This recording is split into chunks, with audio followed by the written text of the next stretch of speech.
Vamos a saludar a Miguel Ángel Rodríguez Mackey, ex canciller de la República. Muy buenas noches. Bienvenido, Miguel Ángel, a AG Mundo.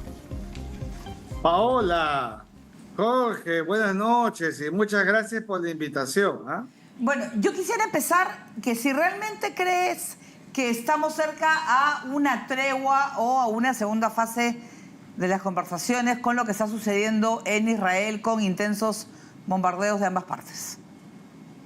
No, yo mirando el Medio Oriente, donde todos los días y a cada hora los escenarios cambian, hay mucha volatilidad en medio de una guerra que solo tuvo, Paola, escasos casi 2 meses de tregua y se acabó con los bombardeos del 18 de marzo pasado por parte de Israel, que le decía jamás, ustedes no quieren negociar, y entonces comenzaron los bombardeos.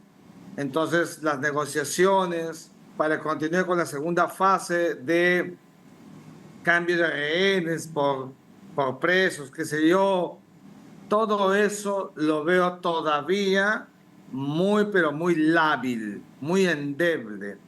Hay una predisposición, creo que el trabajo de los mediadores, es decir, Qatar, Egipto y Estados Unidos, es importante, no se puede negar, pero no solamente son los negociadores, son las partes implicadas, implícitas.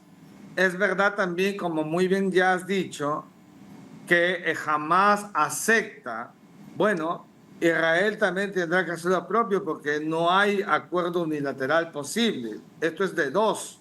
Entonces, si uno mira el fondo, en el realismo político sí es cierto que a los dos les conviene, porque las manifestaciones en las calles, en Tel Aviv, en Jerusalén, por el lado de Israel contra el gobierno de Benjamín Netanyahu, y en en el propio espacio de Gaza, Gazatí, también salen a las calles a protestar contra Hamas. Los dos están siendo movidos, les mueve el piso la gente, ni siquiera exógenos. Entonces también es un factor que tendrán que valorar las autoridades de Israel como de los milicianos extremistas de Hamas. De manera que no podría decirte si habrá o no una suerte de tregua que sea además el primer camino para que con alto el fuego abra paso a una negociación mayor que permita lo más importante que se quiere ahora: liberación, libertad de rehenes y retorno de presos en las cárceles de Israel. Eso es todo lo que de manera maximalista están buscando, sobre todo Israel, que si los rehenes no vuelven, cada día que pasa se vuelve mucho más vulnerable e inestable el propio Benjamín Netanyahu. Miguel Ángel, ¿cómo está? Buenas noches. Buenas noches, Jorge. ¿Cómo podemos distinguir la responsabilidad internacional de los estados que son parte de un conflicto armado por la Comisión de Hechos Internacionalmente Ilícitos de la responsabilidad penal por la comisión de crímenes de guerra que tienen las personas naturales que son parte de esos conflictos? ¿Cómo distinguimos estos dos niveles de responsabilidad en un conflicto como este, en el que se están violando claramente muchas normas de derecho internacional humanitario? Muy bien, muy buena pregunta. Primero, que la responsabilidad internacional de Estados se mira en un espacio supranacional como la Corte Internacional de Justicia. Por ejemplo, Sudáfrica imputó a Israel por el delito de genocidio ante la Corte Internacional de Justicia, donde solo litigan estados. En cambio, en el segundo escenario, el de naturaleza punitiva individual, que es el marco de la Corte Penal Internacional, donde están imputados Benjamín Netanyahu, el ministro de Defensa de Israel, el jefe de Hamas, es la otra responsabilidad. Las dos suponen un nivel de aprehensión por respuesta que tendrán que en su momento dar la cara para enfrentar el resultado de una investigación que los pueda absolver o inculpar, porque los estados también son objeto de responsabilidad gruesa.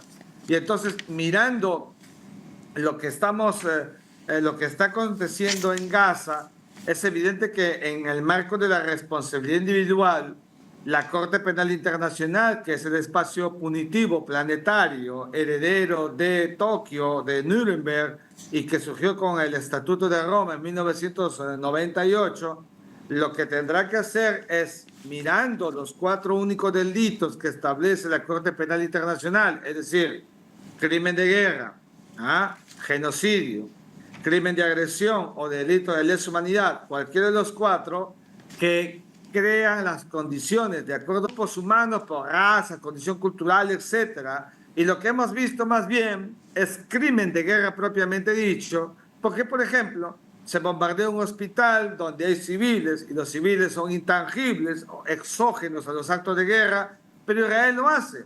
Eso no significa que por no haber genocidio no lo libera de imputación o de responsabilidad por lo que estoy diciendo, por crímenes de guerra. Todo este tamaño de diferencias van por cuerdas separadas y concomitantes. Ya lo dije, en la Corte Internacional de Justicia, la que lleva adelante Sudáfrica, que todavía en la Corte no se ha pronunciado sino con medidas provisionales, no ha habido ningún pronunciamiento de fondo, y la otra en la Corte Penal Internacional, que es el arresto por el fiscal general, que es mandatoria, que se quiere la presencia de Netanyahu en una cárcel, como exactamente está el expresidente de Filipinas, Rodrigo Duterte. Eso no se ha consumado, no se lleva adelante porque él, impectore, está libre, porque está en la jefatura del gobierno, porque tiene poder, por cualquier otro factor que no es jurídico y que subyace, que siga al frente del país, como estamos viendo, y esa responsabilidad tendrá que esperar a los momentos en que seguramente él sea más vulnerable y pueda ser objeto de esta imputación, como le pasó a Duterte, que tuvo que dejar de ser presidente para estar exento de esas protecciones que suelen tener los mandatarios, y viste como volviendo de Hong Kong, de una participación política, fue detenido en el aeropuerto de Filipinas y llevado, conminado, preso, detenido a la Corte Penal Internacional. Sí. Son 2 cosas concomitantes, cada una con su cuerda. Así se está moviendo el asunto de la Franja de Gaza. Miguel Ángel. La guerra que ambos países, que no son países, perdóname, Sí. el Estado de Israel y los milicianos extremistas de Hamas, que siguen todavía al mando, al frente de Gaza.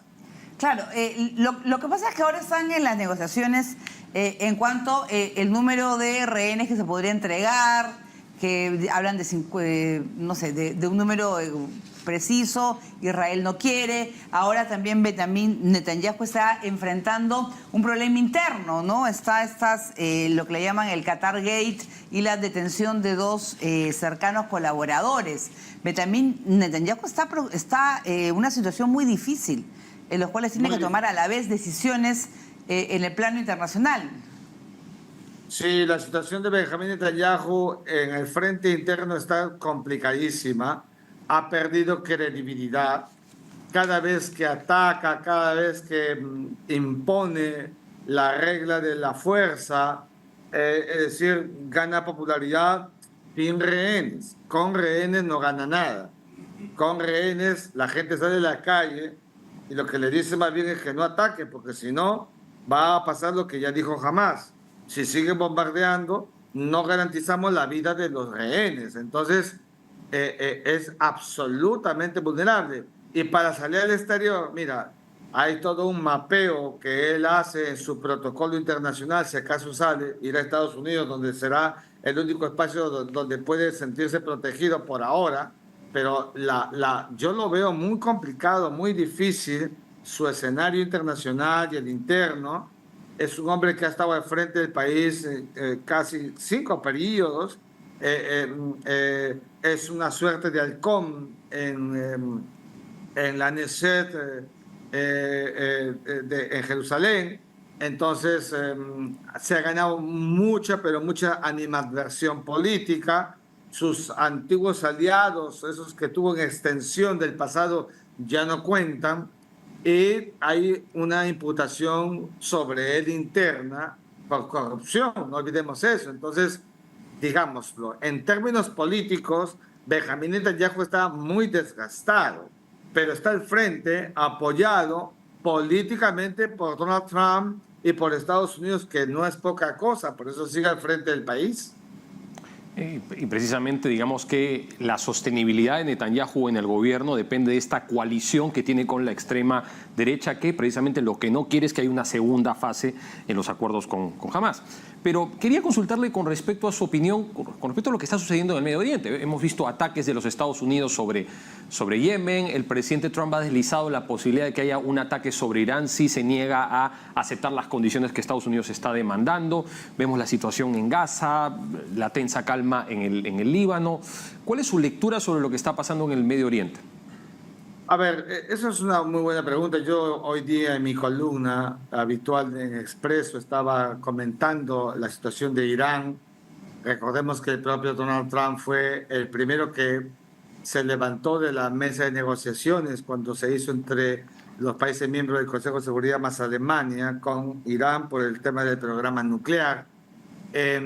Yo veo el tema muy complejo. Creo que Estados Unidos de Donald Trump quiere un resultado rápido geopolíticamente o en términos de poder en el Medio Oriente, y esa es una lectura que no va a hacerse muy rápidamente. Recordarás que él incluso dijo: acabaré la guerra entre Ucrania y Rusia en un santiamén, y tampoco ha podido.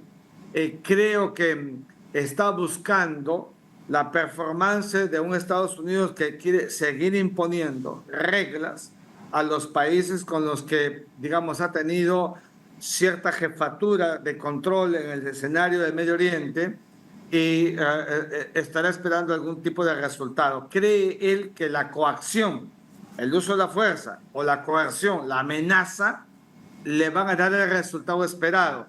Yo empiezo a dudar, y digo empiezo a dudar porque Estados Unidos es el país del mundo que tiene mayor poder del planeta, pero a veces teniéndolo del todo no resulta eficaz, eficiente, efectivo para lograr los cometidos. Aquí hay que actuar con mucha calma. En el caso de Yemen, estamos hablando de la zona más paupérrima, más pobre de la península arábiga. Está muy al sur, donde los levantamientos, las revueltas, los movimientos que hemos visto en los últimos tiempos, lo único que han creado es espacios anarquizados. Los hutíes son la expresión de ello, controlando el Mar Rojo y todo lo que puede hacer el camino hacia el canal de Suez para llegar a Europa. Todo esto, en verdad, que ya conocemos que tiene su conflictividad permanente de hace algún tiempo. Pareciera que Donald Trump le ha puesto un calendario y ha pensado que esto se hace en pocos meses, y esa lectura no va a ser tan fácil de conseguir. Hay mucha actitud recalcitrante, mucha oposición, mucha animadversión, y esto evidentemente está retrotrayendo aquello que se había avanzado y mucho en el pasado de los últimos tiempos. Me refiero a los acuerdos de Abraham, que fueron una verdadera plataforma, y no digo que por Estados Unidos esto se vaya a frustrar. La frustración ha venido de los dos lados, del propio Hamás, que decidió incursionar con la invasión y masacrar a 1.200 judíos. Pero no es la lectura que creo que debe haber para el Medio Oriente. Donde más yo creería en el factor diplomacia, operaría más con la Liga Árabe, operaría más en un Estados Unidos que se involucre a través de sus actores, digamos, más permeables en la alianza, que son Egipto, que Jordania, ¿no es cierto?, con los que ha venido trabajando con alianzas tácitas desde hace allá algún buen tiempo, pueda, digamos, crear las condiciones para un mejor espacio de la paz que no tiene, y no imponiendo la Riviera del Medio Oriente, no amenazando como lo ha hecho a Irán, que sabe Dios sigue siendo todavía una caja de Pandora, con una agenda pendiente luego de la muerte por un misil o de un dron del general Soleimani. En fin, eso es lo que estamos viendo, de una situación muy compleja, muy difícil, de un Medio Oriente que siempre lo ha sido. Muy bien, muchísimas gracias a Miguel Ángel Rodríguez Mackey, ex canciller de la República. Gracias como siempre por estar en Hegemundo.